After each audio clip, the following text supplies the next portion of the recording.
तो hello guys, कैसे हो आप लोग। उम्मीद करता हूँ ठीक ही होंगे और मस्त एकदम रामेन खाते खाते मेरी वीडियो देख रहे होंगे। तो मैं पहले ही डिस्क्लेमर दे दूं भाई, मैं मैगी खाने के बाद ये वीडियो रिकॉर्ड कर रहा हूँ, तो अगर मैं इस वीडियो में बार बार रामेन रामेन करूँ तो हंगरी फील मत करना। तो देखो, आज के इस वीडियो में हम एक one of the best Boruto time skip theory के बारे में बात करने वाले हैं। मैं इसे वन ऑफ द बेस्ट इसलिए कह रहा हूँ क्योंकि ये मुझे पर्सनली काफ़ी अच्छी लगती है। इन सब के अंदर हम बोरुटो के स्कार, सास्के उचिया कहाँ पर है, इन सब चीज़ों के बारे में भी बात करने वाले हैं। तो ओवरऑल वीडियो काफ़ी अच्छा होने वाला है, तो वीडियो को एक लाइक तो कर ही देना। और चलो, अभी तक सब्सक्राइब नहीं किया तो क्या कर रहे हो। डिस्क्रिप्शन में बैकअप चैनल का भी लिंक दिया हुआ है, उसे भी सब्सक्राइब कर लेना। मेन चैनल को भी सब्सक्राइब कर लेना और इंस्टाग्राम पे भी जाके फॉलो कर लेना, सबका लिंक डिस्क्रिप्शन में दिया हुआ है। सो या अब बिना टाइम की माँ का भरोसा और डेंटिस्ट का सुझाया कोलगेट किए जल्दी से वीडियो को स्टार्ट कर लेते हैं। तो देखो, आपने हमारे बोरुटो का एपिसोड 8 तो देखा ही था, जिसमें हमें सबसे पहले जोकान इंट्रोड्यूस करवाया गया था। जब बोरुटो को सबसे पहले जोकान मिला था वो मोमेंट हमें दिखाया गया था। और उसी सेम एपिसोड के अंदर हमें कागेमासा भी दिखाया गया, जो कि मैंने थंबनेल पे काफी बड़ा छापा है। सो काफी ज्यादा लोग सोच रहे होंगे कि बस एक कोइंसिडेंस है कि जोकान के साथ ही हमारे कागेमासा को इंट्रोड्यूस करवा दिया गया। तो अगर आप भी ऐसा सोचते हो सो यू आर रॉन्ग। ये असल में एक काफी ज्यादा बड़ा ही फोरशैडोइंग है जो कि हमारे राइटर ने किया था टाइम स्किप के लिए। नाउ अब आप सोचोगे यार कि एक बंदे को इंट्रोड्यूस करवाने से जिसका स्क्रीन टाइम भी इतना नहीं था, उससे फोरशैडोइंग होगी टाइम स्किप की। ऐसा कैसे, जबकि टाइम स्किप के बारे में तो कुछ बताया ही नहीं गया और बोरुटो के स्कार के बारे में तो बिल्कुल भी नहीं। तो अगर आपको ये सब जानना है कि ये सब कैसे कनेक्टेड है तो वीडियो में एंड तक बने रहिएगा।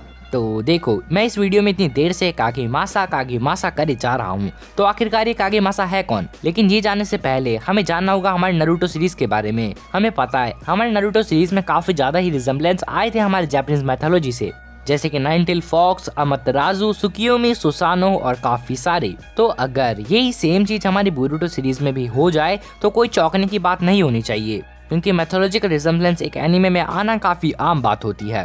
तो अगर आपने आईएएस का एग्जाम दिया है या फिर यूपीएससी की तैयारी की है तो आप ये चीज समझ गए होंगे।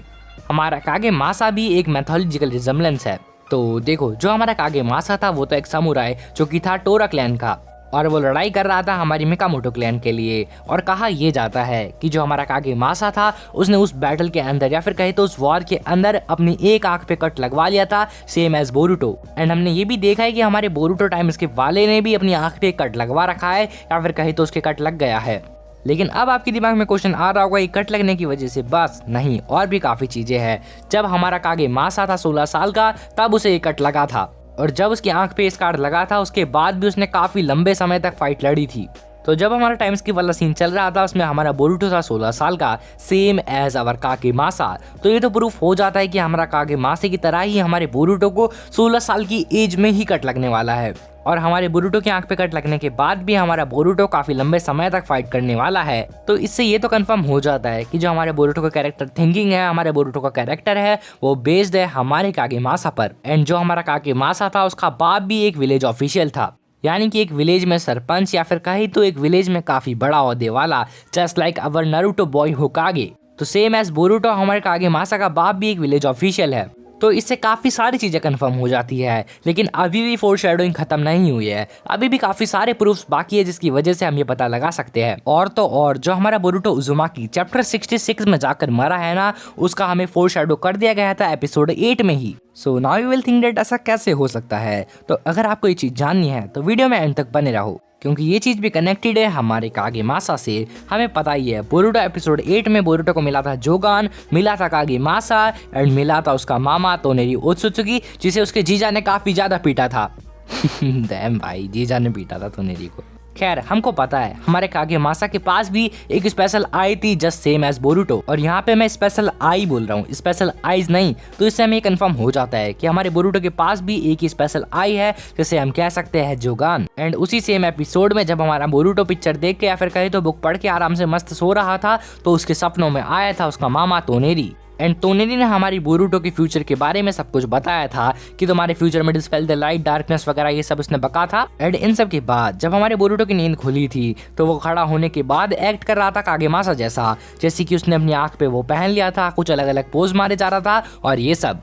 और अब बात करते हैं असली मुद्दे की कि बोरुटो मर चुका है, टाइम स्किप कैसे होगा और टाइम स्किप के अंदर क्या होगा। इसके आगे का पोर्शन काफी मजेदार होने वाला है, तो इसलिए इस पोर्शन को स्किप कर सकते हो लेकिन उसके आगे वाले को नहीं।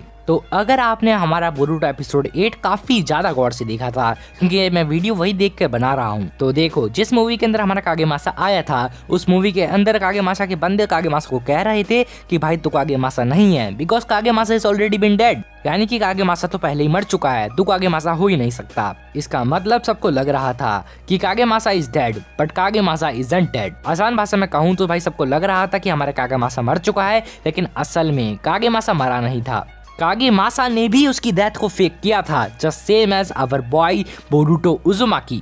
और अगर आप यहाँ तक देख रहे हो तो कमेंट सेक्शन में आग लगा दो कि इतने तक वीडियो जरूर देखना। और इतना ही नहीं, हमारे कागेमासा ने ये भी बताया था कि कागेमासा को जिंदा होने में हेल्प करी थी उसकी स्पेशल आई ने। और अब बस यार, इससे ज्यादा क्या चाहते हो सुनना। हमारे बोरुटो के पास भी एक स्पेशल आई है जो कि उसे जिंदा होने में हेल्प कर सकती है, just same as our boy कागेमासा।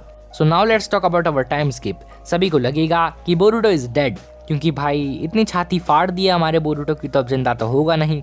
तो भाई नारुतो की फट रही होगी उसकी बॉडी ले जाने में, और उतने में ही हमारा बोरुटो खिसक लेगा वहां से, क्योंकि हमें पता है भाई नारुतो भी काफी ज्यादा पेन में जी रहा था। उसको बार बार ऊपर से ऑर्डर मिले जा रहे थे कि तू मार बोरुटो को, तू जान से मार दे बोरुटो को, तेरे खुद के बच्चे को।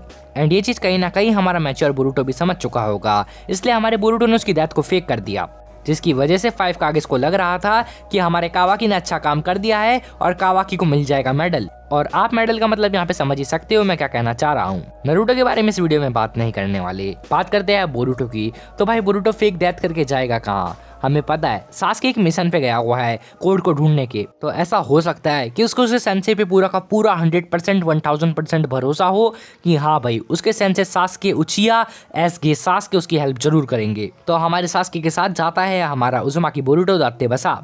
सास्के के साथ ही हमारा बोरुटो काफी ज्यादा ट्रेनिंग करता है, उसी के साथ वो बड़ा होता है। सास्के उसे क्लोक भी दिलाता है और काफी ज्यादा भसड़ होती है। तो अब सबको लग रहा था कि भाई सास्के भी विलेज से गायब है, वो अभी तक कोड को ढूंढ ही रहा है। और बोरुटो के बारे में सबको ये लग रहा था कि बोरुटो मर चुका है, इससे हमारी सारदा की मांगे की शारिंगन भी अनलॉक हो चुकी होगी। एंड देन ऐसे ही सीरीज चलती जाएगी, और जब फाइनली हमारा बोरुटो 16 साल का होगा तो उसकी आंख पे लगने वाला है एक कट, जो कि शायद तब लगेगा जब हमारा बोरुटो ट्रांसफॉर्म हो जाएगा अगेन बोरोशिकी में, एंड सास्के उसे शांत कराते हुए उसकी जोगान पे कट लगा देगा, क्योंकि हमें पता है बोरोशिकी की वही वाली आंख खुली रहती है जिसमें जोगान है। तो इसलिए सास्के शायद एक ओपनिंग देख कर ना चाहते हुए भी ऐसा करता है। तो ओके गाइस, यही था आज का वीडियो, और मुझे लगता है ये काफी बेस्ट थ्योरी है, या फिर कहे तो काफी अच्छी थ्योरी है, क्योंकि इसमें कोई भी प्लॉट होल नहीं है। और अगर काशिन कोजी वगैरह इन सब का दिक्कत है तो भाई ये तो सीरीज के प्लॉट होल है, हमारी थ्योरी के नहीं। और अगर आपने यहाँ तक मेरी वीडियो देखी है तो नीचे कमेंट सेक्शन में लिख दो आई वाज देयर, जिससे मैं समझ जाऊं कि हाँ भाई ऑडियंस ने मेरी वीडियो पूरी देखी है, मेरी थ्योरी पूरी सुनी है, और उसके बाद जाके कमेंट्स करे हैं, उसके बाद जाकर अपने ओपिनियंस दिए हैं। तो okay guys, that's all for today. Video पसंद आए तो एक लाइक कर देना, चैनल को सब्सक्राइब भी कर देना अगर अभी तक नहीं किया है तो। एंड इसी थ्योरी पे मैं कल काम कर रहा था, इसलिए मैं कल वीडियो नहीं डाल पाया, क्योंकि थ्योरी कुछ ज़्यादा ही अच्छी थी, तो मैंने सोचा कुछ ज़्यादा ही रिसर्च कर ले इस पे। तो okay guys, bye bye, sayonara.